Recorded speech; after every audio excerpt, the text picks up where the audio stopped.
Lors de mon retour sur YouTube, je vous annonçais que j'allais plus acheter de faux maillots sur internet. Je vous ai menti. Il y a pas longtemps, je refaisais une vidéo dans laquelle je vous présentais donc un maillot des Tigres de Gignac. J'ai récidivé. Parce qu'en effet, aujourd'hui, pourquoi on se retrouve? On se retrouve pour une vidéo unboxing de 5 maillots Maillot Factory 45. Évidemment, le lien sera en description. Donc là, on se retrouve pour un unboxing dans la joie et la bonne humeur. Bah, c'est parti du coup.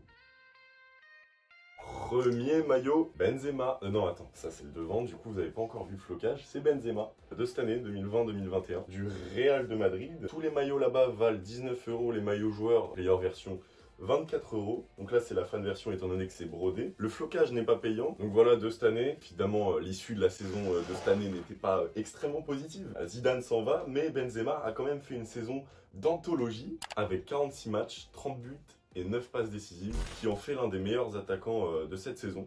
Si vous questionnez sur la taille, moi j'ai pris du M, je fais 1m89, donc voilà, ça me va comme un gant. Si vous êtes un peu plus petit, sachez que ça taille grand, n'hésitez pas à prendre du S si vous êtes un peu plus petit. Le flocage, au niveau de la qualité, c'est vraiment nickel, voilà, c'est pas comme les sites chinois, vous allez acheter et ça va partir au bout de 2 lavages. Ici c'est Maillot Factory 45 FC. Donc voilà pour le premier maillot.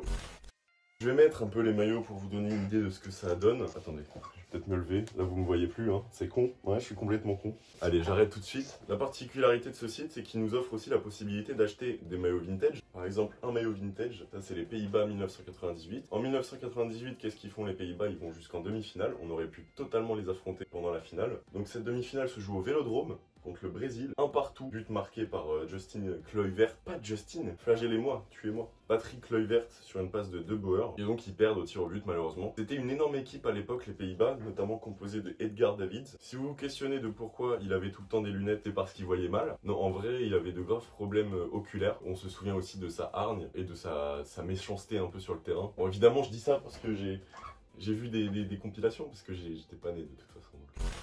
Troisième maillot, maillot de la Coupe du Monde 1986, Maradona, Diego Armando Maradona, meilleur joueur de la compétition. À mon avis, les pièces réelles de ce maillot, bon à mon avis il n'y avait pas le flocage, il y avait juste le numéro 10, mais les pièces réelles de ce maillot doivent être extrêmement chères. J'aimerais bien gagner au loto et pouvoir m'acheter tous les maillots que je veux. Enfin c'était la petite réflexion du jour, calculez pas. Ah là là, je suis tellement bien dans ma solitude. Quatrième maillot et encore un vintage, voilà, si je vous montre pas un maillot de l'OM à chaque vidéo je meurs je pense. Mais c'est le maillot 1990, c'est pas l'édition avec laquelle ils ont gagné la Ligue des Champions. Je suis un peu déçu, vous allez me dire, mais pourquoi Tino Panini tu es déçu? Eh bien je vous réponds, parce que les sponsors ici et ici et ici sont pas de la même couleur que les manches et ça me rend extrêmement triste. Je trouve ça extrêmement dommage, mais sinon le maillot possède un flow incroyable quand même parce que ça fait vachement ancien, enfin c'est le principe du vintage du coup, mais ça fait vachement, enfin t'as capté quoi. Peut-être que je prenne des cours d'expression. Voilà. Quatrième et dernier maillot, celui des Fennecs, c'est celui de cette année, avec évidemment le petit badge African Champions 2019. Là, si vous voyez bien, il y a un petit blason Fennec, je sais pas si ça va faire le focus, mais personnellement, le maillot, je trouve, est magnifique. Évidemment, ça va le porter avec son meilleur short et ses meilleures claquettes cet été. Enfin, bref, voilà.